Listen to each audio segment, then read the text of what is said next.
स्वागत है। मैं प्रियंका आज आपको साइकोलॉजी का टॉपिक करवाऊंगी जो कि जीन पियाजे की थ्योरी है। ठीक है स्टूडेंट, तो स्टार्ट करते हैं अपना टॉपिक। तो बच्चों जीन पियाजे की थ्योरी है, इसका परिचय कर लीजिए जीन पियाजे का। ठीक है, तो बच्चों जीन पियाजे जो है स्विट्जरलैंड का रहने वाला है। ठीक है, यह इनका जो जन्म है 1896 में हुआ है। ठीक है, और इनकी जो मृत्यु 1980 में हुआ। ठीक है, तो बच्चों जीन पियाजे ने इसको कॉग्निटिव थ्योरी भी बोला है। ठीक है, कॉग्निटिव थ्योरी इसलिए बोला बच्चों, इसमें जो है संज्ञान का सहारा लेते हैं बच्चे अपना समस्या को हल करने के लिए। ठीक है, इसलिए इसको कॉग्निटिव थ्योरी बोला है। ठीक है, अब बच्चा चिंतन करेगा तो उसके बारे में पहले सोचेगा। ठीक है, उसका जो दिमाग में जो है इमेजिनेशन होगी, उसके बारे में चिंतन करेगा तो उसके बारे में जैसे चित्र वगैरह भी आएंगे। ठीक है, दिमाग में क्यों? क्योंकि अब जैसे कोई उसको सोल्यूशन करना है उसके बारे में सोचता है पहले, है ना। ठीक है, तो सारी चीजें इसमें संज्ञान का सहारा लेते, इसलिए बच्चों इसको कॉग्निटिव थ्योरी बोला है। ठीक है, तो बच्चों इसके कंसेप्ट के बारे में बताती हूँ मैं पहले आपको। ठीक है, कंसेप्ट बच्चों एडेप्टेशन है। ठीक है, ये दो तरह के एडेप्टेशन है, आत्मसातकरण है। ठीक है, समायोजन है। ठीक है बच्चों इसको हिंदी में तो आत्मसातकरण बोला और इंग्लिश में एसेमिलेशन बोला, एसेमिलेशन। ठीक है, और समायोजन एकोमोडेशन। तो पहले इसके बारे में अनुकूलन कर लेते हैं पहले। ठीक है, तो अनुकूलन या फिर एडेप्टेशन क्या होता है बच्चों, पहले ये बताना चाहिए। तो बच्चों मैं बता देती हूँ, अनुकूलन या फिर एडेप्टेशन होता है बच्चों, ये होता है वातावरण के साथ एडजस्ट करना है या फिर अनुकूल हो जाना। ठीक है, अपने वातावरण के अनुसार ढल जाना। ठीक है, तो इसको बोलते हैं एडेप्टेशन। ठीक है, तो बच्चों एडेप्टेशन यही है। तो आपको एक उदाहरण बता देती हूँ, उदाहरण के तौर पर बताती हूँ। बच्चा एक कोई हरियाणा का रहने वाला है। ठीक है, उसके पापा का ट्रांसफर हो जाता है मिजोरम साइड में। ठीक है, तो वो जाता है अपने बच्चे के साथ में जाता है। ठीक है, तो वो बच्चा है, वो बच्चे का कंडीशन पहले तो हरियाणा में कुछ थी। ठीक है, और मिजोरम में क्लाइमेट कंडीशन अलग है। ठीक है, तो वो हरियाणा के क्लाइमेट कंडीशन से चेंज होके मिजोरम में आ गया। ठीक है, अब उसके जो क्लाइमेट कंडीशन अलग हुई तो उसके अनुसार ढल जाता है। ठीक है, मिजोरम की जो क्लाइमेट कंडीशन है उसके अनुसार ढल जाता है। ठीक है, तो बच्चों मैं बताना चाह रही हूँ एडजस्ट, तो उसने एडजस्ट हो गया ना उसका। ठीक है बच्चा जो उसकी क्लाइमेट कंडीशन उसके अनुसार ढल गया। ठीक है, तो मैं यही बताना चाह रही हूँ बच्चे, एडजस्ट होना या फिर ढल जाना, वातावरण के अनुसार ढल जाना। ठीक है, तो ये दो तरह का होता है बच्चे, आत्म सात्विकरण होता है एक समायोजन। ठीक है, आत्म सात्विकरण या एसेमिलेशन क्या होता है बच्चों? आत्म सात्विकरण और एसेमिलेशन होता है बच्चों, जैसे अब कोई हमें नया ज्ञान प्राप्त करना है। ठीक है, अब नया ज्ञान प्राप्त करना तो उसके लिए बच्चों पहले पुराना ज्ञान का पता होना चाहिए। ठीक है, अब नए ज्ञान को प्राप्त करते हुए बच्चे पहले पुराने ज्ञान का भी सहारा लेते हैं। तो ठीक है, तो बच्चों उसको आत्म सात्विकरण कहते हैं। ठीक है, तो बच्चों पहले या फिर पुराने ज्ञान का प्रयोग करते हुए नए ज्ञान को प्राप्त करना ही आत्म सात्विकरण या फिर एसेमिलेशन कहते हैं। ठीक है बच्चों, तो आप एग्जाम्पल के तौर पर देखो बच्चों। ठीक है, उदाहरण देती हूँ मैं। अब जैसे अब कोई जैसे भैंस है। ठीक है, बफेलो, उसका रंग काला होता है। ठीक है, अब बच्चे को दिखा दिया तो बच्चों से पूछा ये इसका रंग कैसा है, तो बच्चे ने बताया काला। ठीक है, अब उससे पूछा, एक दूसरी गाय आ गई उसके सामने। ठीक है, फिर बच्चे से पूछा कि बच्चों अब इसका रंग कैसा है, तो बच्चे ने सोचा इसकी भी चार टांगे जैसे भैंस की चार टांगे है, तो ये भी भैंस ही होगी, लेकिन उस बच्चे को पता नहीं था कि ये गाय है। ठीक है, तो बच्चों मैं मेन बात बताना चाह रही हूँ आपको। अब उसने पुराने ज्ञान का सहारा लिया ना, मेन तो जैसे मैंने बताया गाय हैं, बच्चे को बताया गया गाय ये, तो उसने अपना पुराने ज्ञान का सहारा लिया बताते हुए। ठीक है, अब उसने पुराने ज्ञान का सहारा लेते हुए नए ज्ञान को प्राप्त करने की कोशिश की, तो यही होता है एकोमोडेशन। ठीक है बच्चों, आत्म सात्विकरण। ठीक है, और आपको बता देती हूँ बच्चों ये समायोजन होता है, समायोजन भी बता देती है। एकोमोडेशन होता है बच्चों, अब जैसे मैंने एग्जाम्पल बताया आपको, यही एग्जाम्पल ले लीजिए। ठीक है, अब उदाहरण के तौर पे मैं बता रही हूँ, जैसे भैंस है। ठीक है, भैंस बच्चे को दिखाई, अब उससे पूछा गया है भैंस है।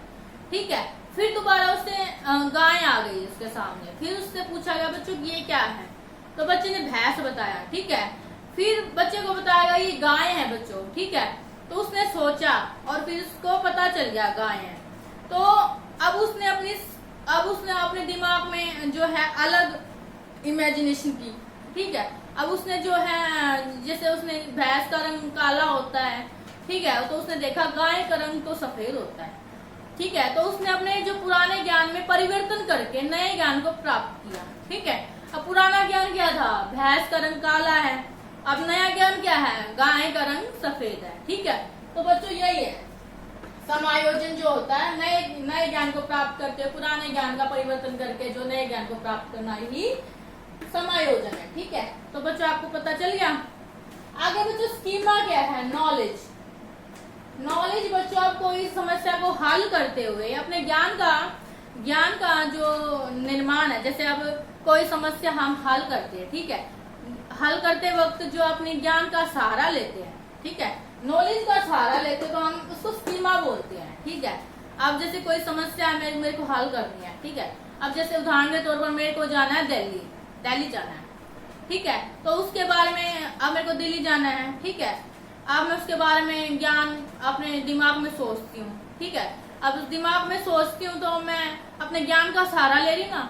अब मेरे में ज्ञान ही नहीं होगा तो मैं कुछ सोच ही नहीं पाऊंगी। ठीक है, तो बच्चों इसको स्कीमा ही बोलेंगे। ठीक है, जो मन के अंदर जो विचार आते हैं बच्चों वो स्कीमा ही कहलाते हैं, जो वो ज्ञान के थ्रू आते हैं। ठीक है, तो बच्चों स्कीमा जो होते हैं हमारे नॉलेज होती है एक तरह से। ठीक है, नॉलेज को ही स्कीमा बोला है। ठीक है, जो बच्चे के अंदर जो विचार आते हैं, ठीक है, सोचते हैं जैसे बच्चे, तो उसको स्कीमा बोलते हैं। ठीक है, तो बच्चों आगे ये आपको पता चल गया स्कीमा क्या है। स्कीमा बच्चों ज्ञान होता है। ठीक है, पता चल गया ज्ञान है, नॉलेज।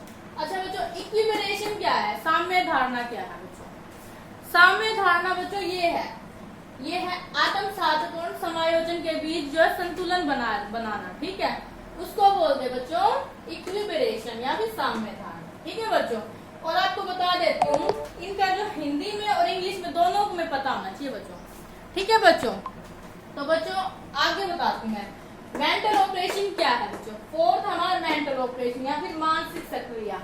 तो बच्चों कोई समस्या जैसे हल करते, जैसे हम कोई समस्या ले ली हमने, उसको हल करते हुए मानसिक सक्रिया का यूज करते हैं या फिर मानसिक सक्रिया का प्रयोग करते हैं।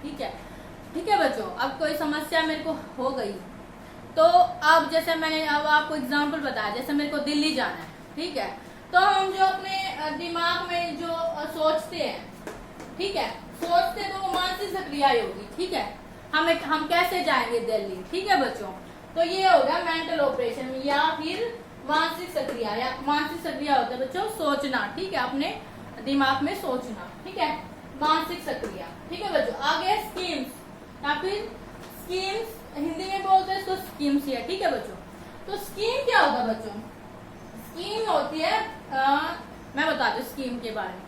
अब कोई समस्या है जैसे बच्चों, ठीक है, उसके बारे में कई ऑप्शंस आते हैं, जैसे मैं ऐसे भी कर सकता हूँ, मैं वैसे भी कर सकता हूँ। कई बच्चे होते हैं ना, मैं ऐसे भी कर लूंगा, मैं वैसे भी कर लूंगा। ठीक है, तो कई विकल्प होते बच्चों। ठीक है, समस्या को हल करने के लिए। जैसे उदाहरण के तौर पर मैं बताती हूँ बच्चों, अब जैसे ऑब्जेक्टिव टाइप क्वेश्चन होते हैं ना बच्चों, उसमें 4-5 ऑप्शंस आते हैं ना। ठीक है, तो उसको बोलते हैं स्कीम्स या फिर तथ्य। ठीक है, स्कीम्स बोलते हैं बच्चों। ठीक है, ऑप्शंस जो आते हैं ना हमारे, ठीक है, कार्य को करने के लिए, जैसे समस्या को हल करने के लिए हमें ऑप्शन मिल जाए ना, तो वो स्कीम्स होते हैं। ठीक है बच्चों, तो मैंने आपको बताया है। ठीक है, तो मैंने आपको जो जीन पियाजे के बारे में बताया बच्चों। ठीक है, जीन पियाजे क्या होता है, जीन पियाजे को कॉग्निटिव थ्योरी क्यों बोला है। ठीक है, और मैंने कंसेप्ट करवाया आपको, एडेप्टेशन क्या है, स्कीमा क्या है, इक्विवेलेशन क्या है। ठीक है, और मेंटल ऑपरेशन क्या है, स्कीम्स क्या है ना बच्चों। तो आपको समझ में आ गया होगा, पता है। ठीक है, तो बच्चों मैंने आपको जीन पियाजे की थ्योरी करवाई है। आई होप कि आपको जो थ्योरी समझ में आ गई होगी। ठीक है स्टूडेंट्स, तो आपको मेरी वीडियो अच्छी लगे तो प्लीज लाइक, सब्सक्राइब और शेयर जरूर कीजिए। Thank you students.